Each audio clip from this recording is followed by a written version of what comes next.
Yo, what's good, everybody? It's the world's most interesting podcast. It's your boy Biggie Talking on back with another one. Yo, we back, Golden Hour podcast. Nice Friday. I hope we all getting ready for the weekend. You know what I'm saying? Knicks about to take a game too. Nice Friday night. Make sure y'all enjoying this weather. Make sure y'all ladies, make sure y'all toes is done. Fellas, make sure y'all beard is done. We outside and word. Man, y'all know the face, y'all know the name. It's the Immaculate, one of the biggest. Let me get cozy. The biggest. And like I said, we just happy to be here. Shout out to Talk Ain't Cheap Network, Immaculate Scent, the Candle, all the vibes. Go stream Summertime out now. We got an exclusive, bro. Word. Immaculate Swing, that album number 3. We dropping it. We dropping it Juneteenth. Juneteenth? We dropping it Juneteenth. Woo!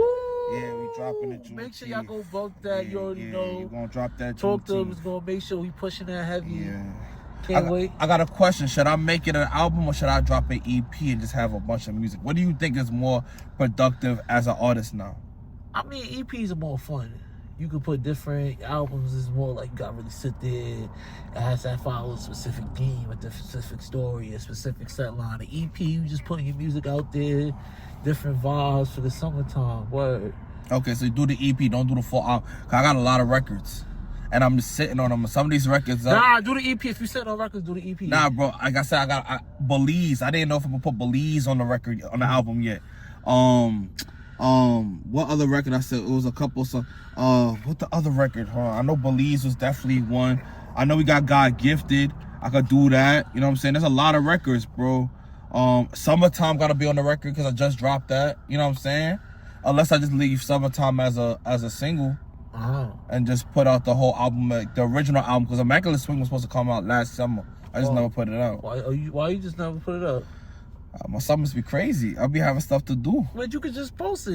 It's not for me. Like I sit down and I really try to craft the experience. So it's just like I feel if I got other things to worry about, I'll just I have mad music that people haven't even heard yet.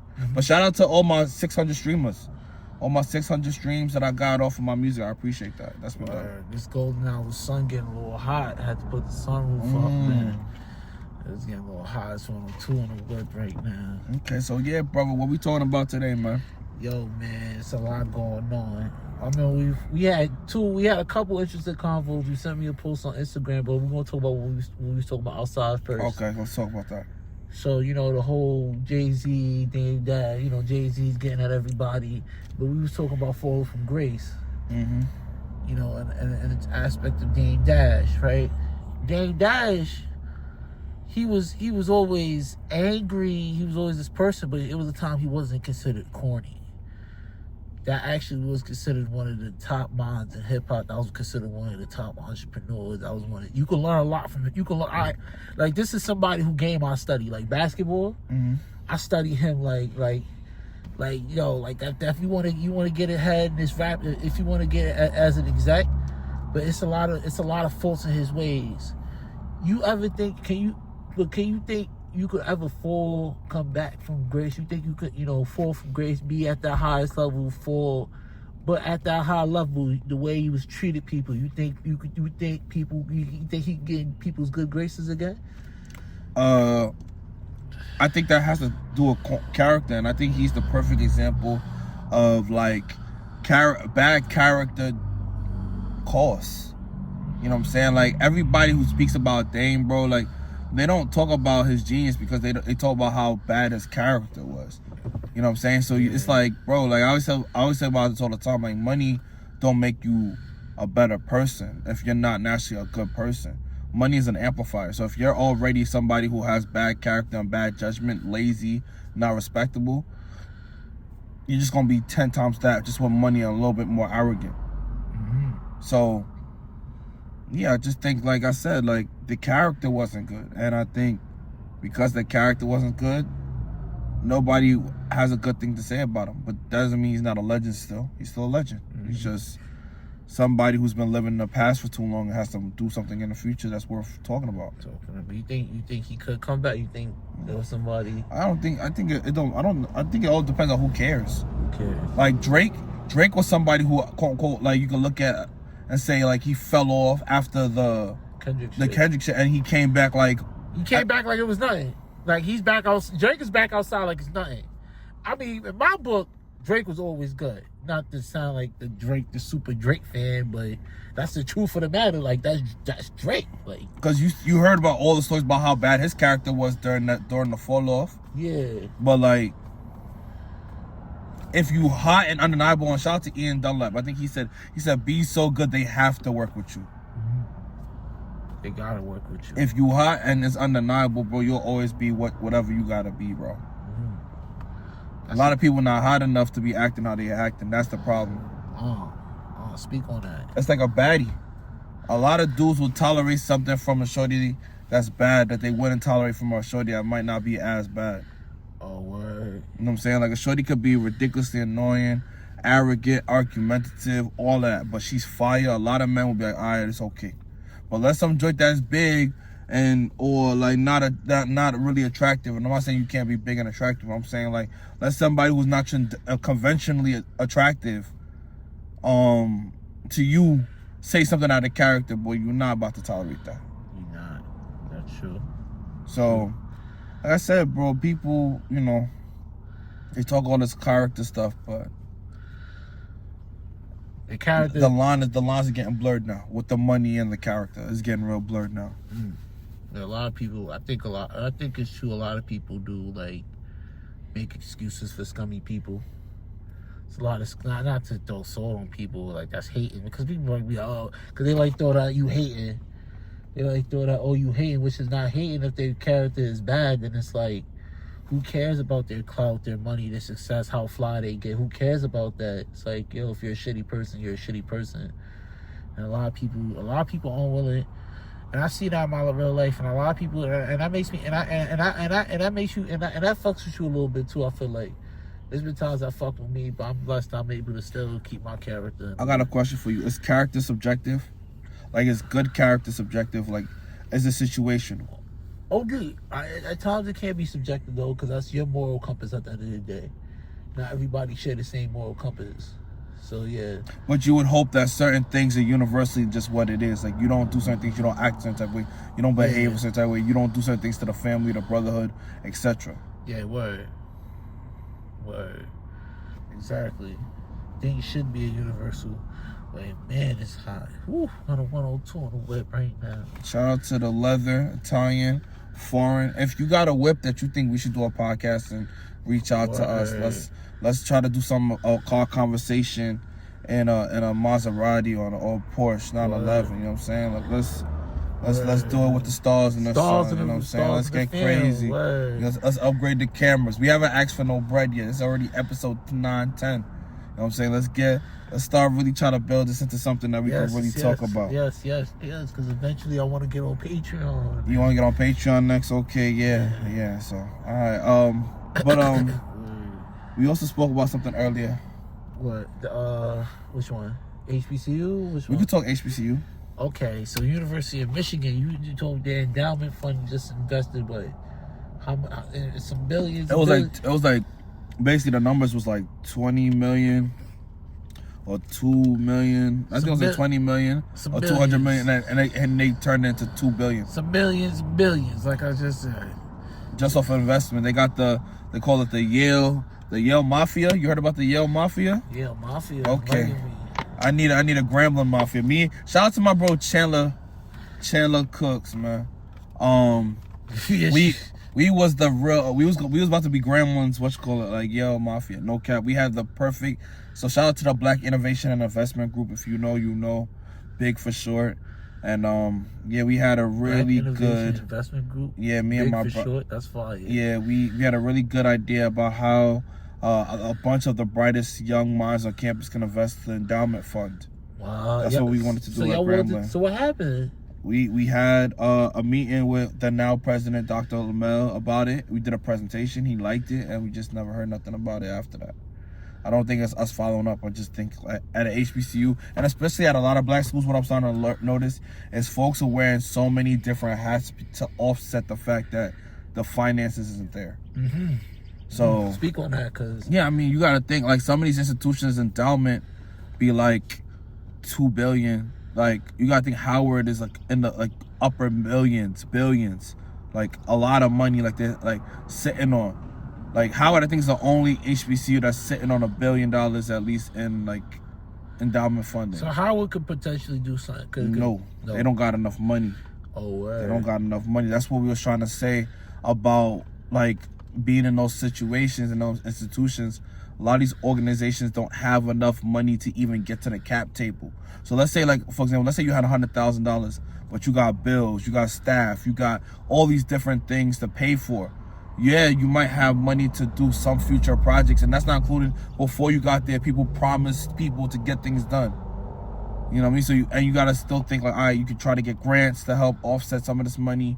You know, it's just tough. And let's say you might have the network, but not everybody's still getting those same opportunities that some of these other people and these institutions are getting. Mm-hmm. Or by the time they could get in, it's not enough to move the needle. Mm-hmm. So.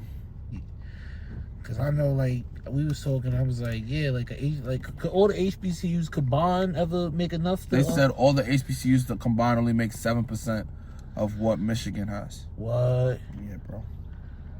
Yeah. Damn, and they put that on the shit. And that's dangerous. How do you expect HBCUs to survive? I don't think they care to. And it's up to us. You think it's institutional stuff that's blocking HBCUs from striving higher? I personally think it is, but it's deep philosophical shit though. Talk. I mean, like, you know, from my experiences, HBCUs, they focus more on like religion and shit like that than like science and shit like that. Depends on what institution you're coming from. You don't know the institutional history of every HBCU. But you know, I can't say that. Like, let's say Morgan, like for Grambling really started off because of black farmers in the South wanting to send their children to college. And they had all this land that was able to pull it together to make the institution happen. And then they brought people from Tuskegee and different leaders that were already prominent black figures and to be the principal or the president of the college. And that person was a visionary and ran it in a certain type of way, so it grew. But it's like respectability politics shit. Like it goes back to like they're not standing on those values anymore. Like they want to eradicate all that shit though. Like that, because that goes back to the history. A lot of people that go to these schools don't even know the history behind the institutions. Like I went to Virginia State. That's a traditional. That was an agriculture school out there. It's known for agriculture and stuff like that. Mm-hmm. It's a teacher school and all that. But like, I don't know. I feel like personally, if we don't have black teachers to teach the black community, right? Where the black teachers going to go? How we going to build a functioning society? I mean, we know where the black teachers going to go. They're going to go to white schools. That's not nothing new. We've seen it. I think what you're really asking is like, there's a lot of people who are amazing in their fields that probably won't get platformed at some of these institutions like they would because they're at an HBCU and because we understand how important their work is to the plight of black people. But yeah, I think when it comes to HBCUs and the future of HBCUs and like investment and endowments, I think there is a very great opportunity to really invest into the future innovators on the continent, because that's what all the white people are doing right now. And I don't know why people aren't talking about that as much as they should. Like there's mad opportunities in Africa, and you know, that's where all the white, Chinese, Jewish, Russian, Lebanese, that's where everyone's going. That and UAE, and then also the Caribbean has a lot of potential as well. But people gotta wanna actually research and care about that stuff and put themselves in a position that's not just elitist. A lot of people just go around the money because they think the money is just gonna help them keep the lights on. It's like, yeah, the money is the money, but the people is also the money too. And if you don't have the best people, the money won't stay. Mm-hmm. You got questions for me? Yeah, we was talking about pride. And I want to talk about pride in relationships. Is there ever a time that you shouldn't put your pride aside in relationships? I shouldn't put my pride aside, because you know what's mad funny? So there is a time. There is a time. Okay. There's a time, because I was just saying, I'm like, damn, you know, sometimes I'll be on my John Legend sim shit, man. What's John Legend? Ordinary People? Yeah. Save room for my love, just a little. I was listening to that shit just there, too. Oh, it's not Ordinary People. Okay, continue. But, like, I'm just also like, yo, sometimes, bro, like, I've been thinking from a softer heart lately. Okay. So I think if you really love somebody, you should put your pride aside, because pride is a sin at the end of the day. It's a sin for a reason. Yeah. Pride is a sin for a reason. I think for me, what I'm saying is, like, if someone shows you that they're not willing to reciprocate. Oh, but that's not pride though. That's self-respect.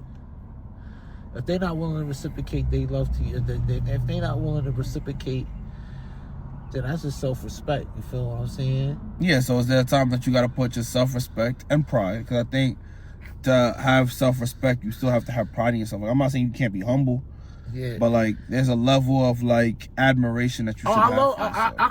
I call it self-esteem. Self-esteem. Okay, let's keep going. Okay. Self-esteem. That's self-esteem. It's self-esteem. It's the esteem of yourself. Okay, so that's not pride. So let's keep it going. Let's say you meet somebody and they say they're gonna call you back and they don't call you back. So you sitting here like, should I keep calling or should I just not? What's that called? Because if you don't have no pride in yourself. I call that like I'm not about to waste my time. I call that not wasting my time. I call that not wasting my, like I'm wasting. Not reciprocating, right? Like, yeah, I'm talking to a brick wall. Even if she's fire, it's like I still gotta respect myself. Nah, yeah, bro, that's OD. Like, I'm not a fan. Like, this is not only fans. I'm not paying.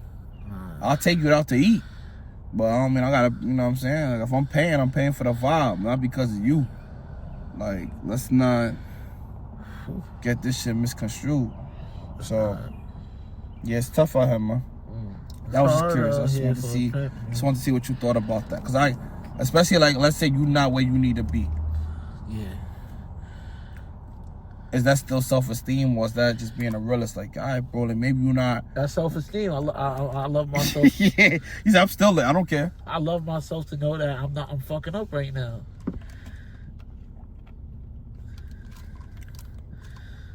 Yeah. Yeah, I love myself to know I'm fucking up and I gotta do better. No, I hear that. Boy, it's a teaching moment. Yeah. It's a lot, and like I said, everyone's saying there's a lot of baddies out here this summer. I said it earlier. I sparked it off the summer. But I will also say, like I said, Goldie said it, so it's a lot of wigs on pigs, too. A lot of shorties got the BBL, got the teeth done.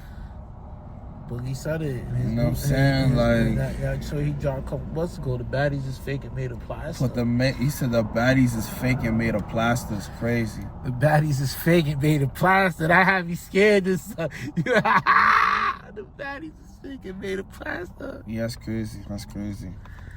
Yeah, bro. I don't know, Ken. I'm in a space where I'm just trying to position myself and try to find somebody that makes sense. So let's get to it. I'm trying to win. Word. I know I've been winning, but I'm trying to win bigger. Word up. Nasty segment of the week. What's up, bro? Yo, man. So it's this dude. They just had this flight from Chicago to Puerto Rico. Son tried to open the emergency exit, son. Hey, you trying to open the emergency exit on the plane? Yeah. Yeah, folks be spazzing now. Yo, man, make sure y'all take care of y'all mental health, bro, because it is male mental health month, yeah. So, because that right there is a perfect example on why you not only he put himself in danger, he put the lives of many of the people who traveling from a good vacation to Puerto Rico. Mm-hmm. You know what I mean? Now they thinking they about to go back home or whatever, and then some crazy motherfucker just want to open an emergency exit or attempted to. They stopped that motherfucker, but word. And also, man, I remember you sent me that Kira Noir video. Oh, what was you talking about? She was talking about she fell in love with that dude in the gangbang and shit. Oh, yeah, I didn't know that's her name. Don't ask me why I know. Yeah, I didn't know that's her name. Maybe I gotta go on Twitter and look her up. Yeah, I do field research. So, there was a young woman. She was attractive. You know, we not gonna say she wasn't attractive. Yeah, it's Kira Noir. She was talking about how she was doing a video and she was dating. You know, she also, I guess, she's in adult film. She is in the She's adult film industry. Okay, I didn't know that. I didn't do my Googles. No, that's not even. That's Google. That's Google. That's Google's. If you know, you know. Oh, I see. You know. Okay, my bad. So Yeah. I didn't know. And she was talking about how she started dating a dude that she met during the gangbang, and what made her, you know, like him is his personality while it was happening. Oh. How like he was apologizing and like while he was like smashing her face and she was like, and then she was drooling on another guy while someone was in her booty and she had 2 other things in her hands jerking them. I was just like, wow, this woman is and they started dating. I guess it was a good relationship.